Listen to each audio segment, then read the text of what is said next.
Sunday, July 29th, this beautiful day here at Ajax Downs today. The sun is out. It's just wonderful. And what a card of racing we've got. Yeah, it's a really nice 9-race card. I just did a Facebook hit, actually, outside. You should watch the little video because it's Soper Creek Wildlife Rescue Day. And Soper Creek and Bowmanville have brought some rescued wildlife. And I run the groundhog. Wow, that's really impressive. I noticed we're both dressed in black today. Yeah, what is that all about? Well, I know why you're dressed in black. I know why I'm dressed in black, too. A little bit too much last night. My son got married. My oldest son got married. So that's very nice. Oh, it was a great wedding. We had a lot of good times. We had some fun last night. I even danced, and I'm not much of a dancer, but I was dancing last night. That right now? No. No, we're not going to see any of that. Never. That film is going to be destroyed. But let's talk about quarter horses because they don't want to hear about my life or your life. They want to hear about what we have to say. Who's going to win today? Who is going to win? Halfway through the season now. Is this the halfway point? Well, actually, we're sort of like, yeah. In between the halfway, because I think we're running 25 days, so it's almost impossible to be halfway. Yeah. Right? So it's either 12 or 13. What is it? 13. Well, we're beyond the halfway mark. Beyond the Thunderdome. Okay, let's talk about 9 races on tap today, and we're going to start off with a speed index race. And these are 3-year-olds and up with an average speed index of 70 and under. It doesn't get any worse than this. Well, look, all of these horses are maidens except for one of them. One of them has won a race, and that's Fishing Feature number 3. And he just raced a week ago on that dreadful, sloppy day. Oh, my goodness. And he broke slowly and pretty much had no chance. So he won his maiden with a 70 speed index, Nick. You know what? I actually picked a maiden, and I never pick maidens to win these races, but I like Just Tough. I thought he rallied really nicely last time in a maiden race. 2 starts ago, he was completely annihilated at the start when he stumbled and got knocked over. So I am thinking that Ramiro Castillo and Chantal Bourgeois are going to combine, and Chantal is going to win her first race of the season with Just Tough.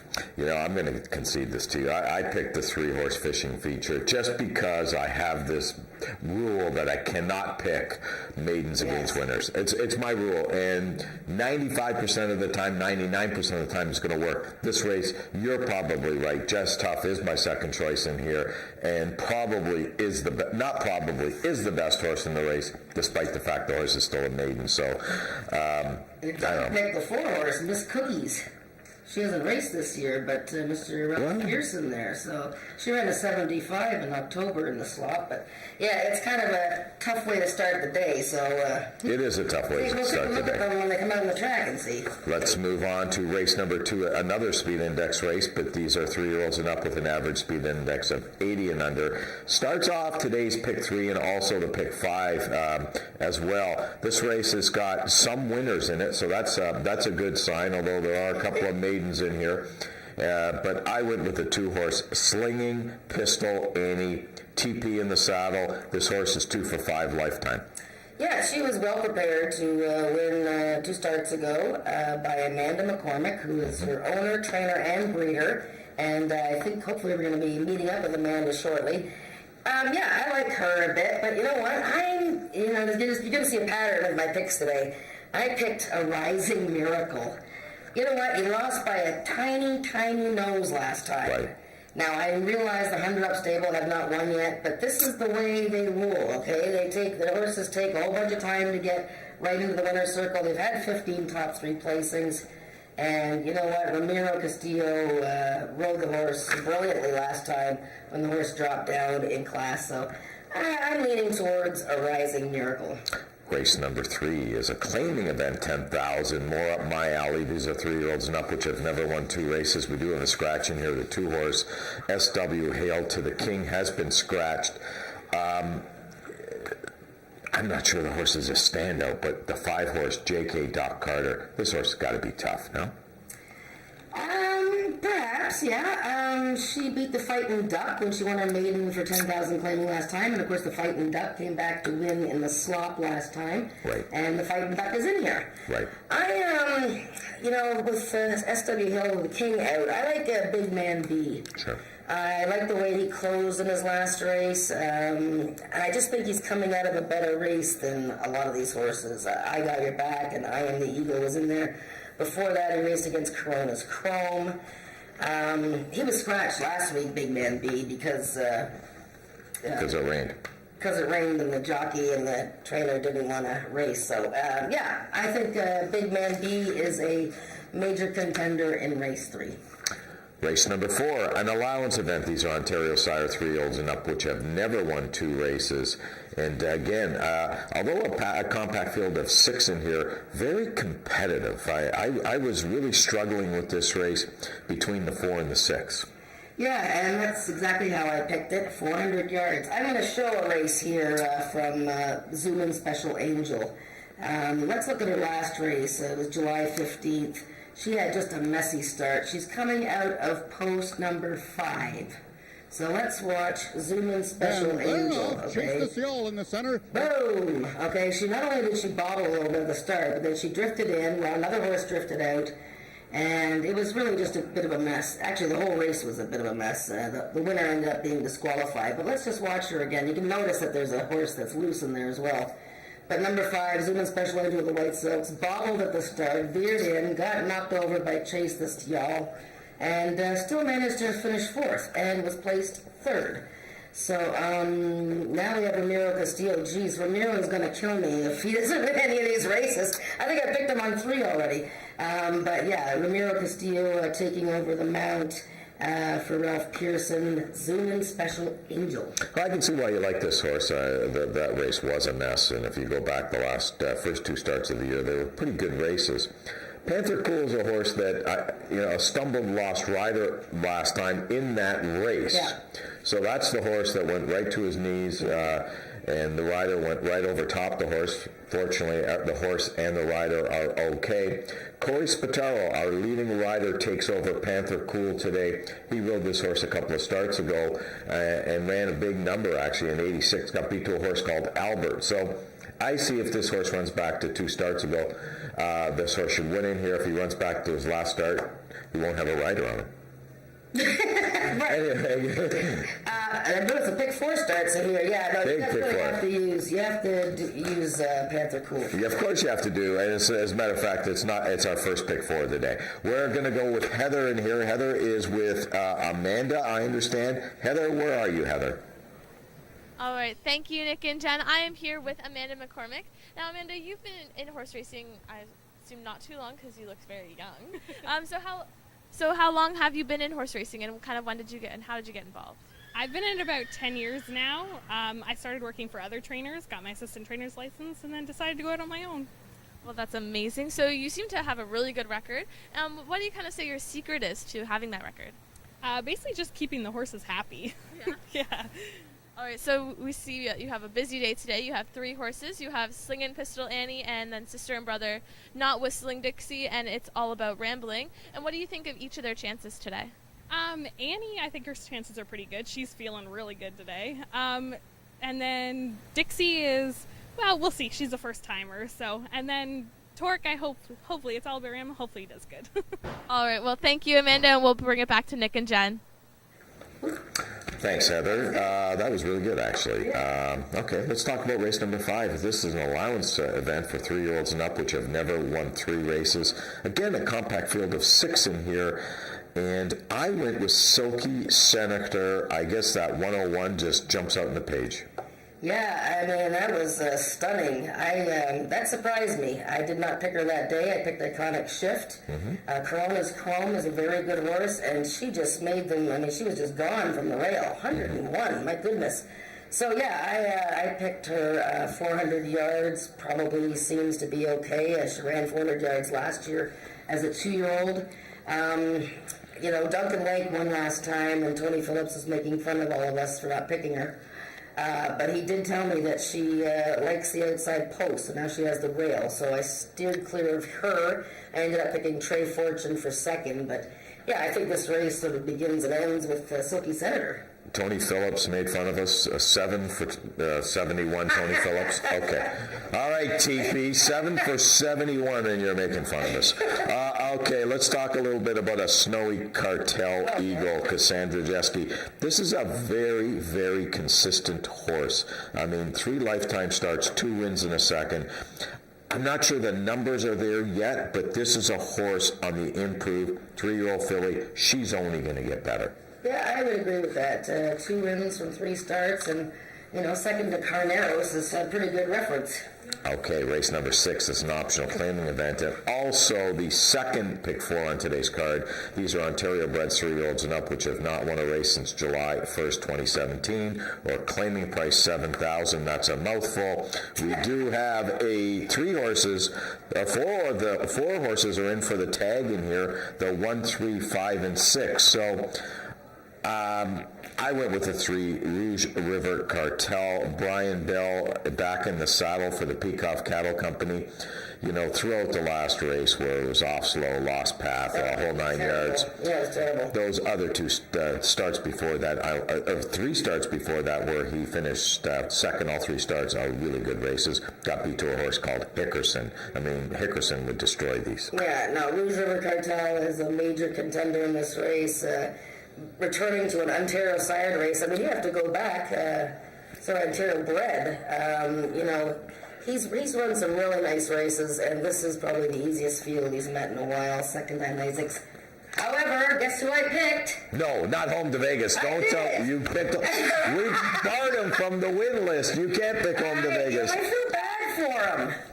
You know what? I jumped on last time and I said I can't do it again. I'm picking Home to Vegas, okay? Look the poor guy. Look he runs all kinds of good races. Second, third. Now, the horse that was beating him, I'll Be Gone Flying, she's coming off a vet scratch and she hasn't been racing in a while. And now I think, these horses are reachable for him. That's what I said last time. Maybe Rouge River Cartel is going to be really tough, but I think Homer might do it.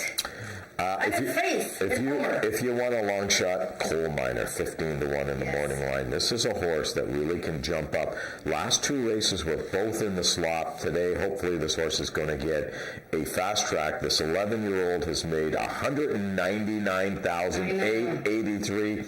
He's going to go over the $200,000 mark today. And guess what? Corey Spataro, our leading rider, 15-1. Yep. I wouldn't be throwing him out, that's for sure. No. Race number 7 is a maiden event. These are Ontario sire 3-year-olds and up, going a distance of 330. And there's a horse in here that's got a number that kind of stands out. Yes, and you see we're talking about the 3-horse Eyes Are Really Quick. A big gray horse for the Big Dog Stable. I'm actually going to show his race, but there's a whole bunch of horses that were in the race before you guys run it. So we're going to watch him. Now, the numbers are all a little bit messy here. So he's in the furthest outside post, the gray horse. Then we're also going to see in here the lady is a winner who's in the inside of him. And You Ain't Seen Nothing Yet is in the 3 post, or the number 3 horse, and he gets completely squished. So let's watch these 3 horses. Oh, and Pretty Polka Dots in there, too, to Vera's horses. So there was a lot of stuff going on in this race. You Ain't Seen Nothing Yet got really schmucked up for the 2-hole. It's funny, it's just tough on the inside, too, and we picked him to win the first race. But the winner here, Ice Witch, was absolutely stunning.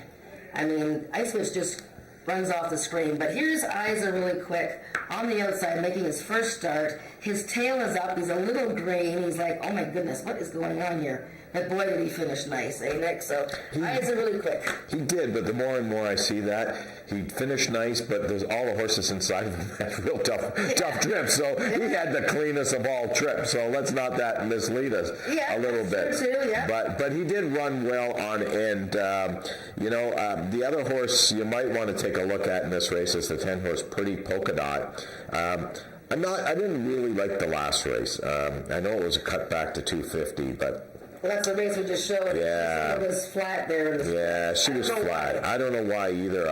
I'm not sure. Maybe Joe Tavares is... Maybe it was because it was shorter distance, and now she's stretching out. Yeah, I don't know. I mean, we both picked this horse for second. We might be wrong on that one. I'm not really sure.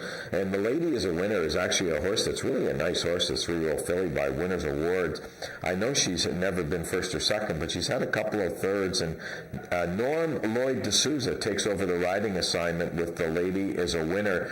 What an appropriate named horse for Norm to win his first on the year with. The Lady is a Winner. Good. And I should note the first time starter, number 7, Sparkling Shake, who actually got loose a month or so ago when he was supposed to race. This is a beautiful horse. You must come to the paddock and see this. It says he's a bay gelding, but he is gray and he is a tank. I saw photos of him training on Wednesday, and this is an impressive looking horse. Okay, the 8th race is a maiden event, but it's a QRI overnight series race. 27,000 up for grabs here if you're an Ontario bred sired maiden, and the distance is 300. And I'm going back to another 15-1 program horse, and this horse is going to break me, or I'm going to make it with this horse. Cool Country Star from the 10 hole. Yes, you picked her last time, for sure. That's owned by Howard Walton, who's a third. My man. Yeah.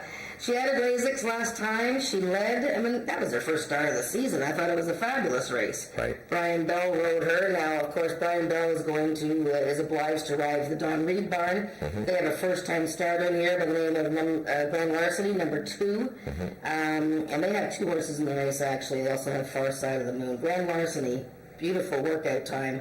July 4th, I picked that horse third. I went with Zooming Blue, number 5. Look at Greg Watson and Corey Spataro are 9 for 32 at the meeting. Wow. And they're 51% in the money. This horse had an awkward start second time out this season. He still made the lead somehow. I don't know how he did that. He just broke terrible, made the lead, and then he got tired in the slot. Third start off the layoff. Pow!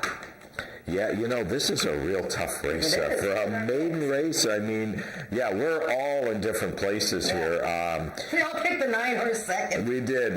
Norm Lloyd D'Souza. That's right, probably. Also, the other horse, I mean, I'm taking a bit of a shot on is the 4-horse Deception North, Chelsea Willock. This horse ran a huge race last time. And has only had, that's the first start the horse had in almost 2 years, a year and a half. Yeah. And it's really tough to come off a year and a half layoff and then run again. They usually bounce. I don't know if there's a lot of bouncing in quarter horse racing, but if there is, we're going to find out today. Yeah. Race number 9, another QRI overnight series race. Speed index. These are 3-year-olds and up with a speed index that has never been better than 95. And I noticed there's a couple of horses that have hit that 95 mark. More than once. So this race is really tough, but easily the toughest race of the day. It's an excellent field. Oh, I mean, you want to talk about great betting races? This is a great betting race. I mean, I like the 4 in here. I like the 8 in here. I like the 10 in here. I mean, there's so many horses that you could make a case for in here. Yeah, and I felt bad about picking a whole bunch of different horses, but right. I picked Perfect to look at, the 5-horse. He ran 110 yards last time, so forget that. It was just, I guess, something to do. But, he's won his first 2 starts of the year. This horse loves to win races. Right. Now, this is obviously going to be his toughest race to date. He ran a 93, his best number, second time out this year. This is a tough race. He likes to close ground, so that's what I do like about him. This Ice Witch was very impressive when he won his maiden, as we saw that race where he didn't break all that well and then won by open lengths, which is pretty hard to do in a quarter horse race. So I went with 5, 8, and then I picked Sweet Paguana for third. But as you can see, our picks are really all over the map. Yeah, the 10 horse is interesting to me for a couple of reasons. Number one, the horse has won 50% of his races, so he's 3 for 6 lifetime. That's really impressive to me. The second thing is, if you look at the horse's last race, the chart line, I've not seen a chart line like this. Yeah. And I think Ryan was the charter at the time. Off like a rocket. What does that mean? I mean, to me, that means, wow. I mean, that's a very impressive chart line. Off like a And he was on rocket. the rail, and he was long gone. This is a half brother to Hickerson, so this Oh, there you go. and he's been a really nice project. Scott Reed and Cassandra Dusky Right. doing great things with this horse. Right. He's been getting more calm in the paddock. So, yeah, I mean, I didn't pick him in the top 3, and yet there's so many horses in the race that I could have picked. 9 great races on tap. There's 12 minutes to post. We're going to take it up to Frank Ferrari. We'll be with you all day.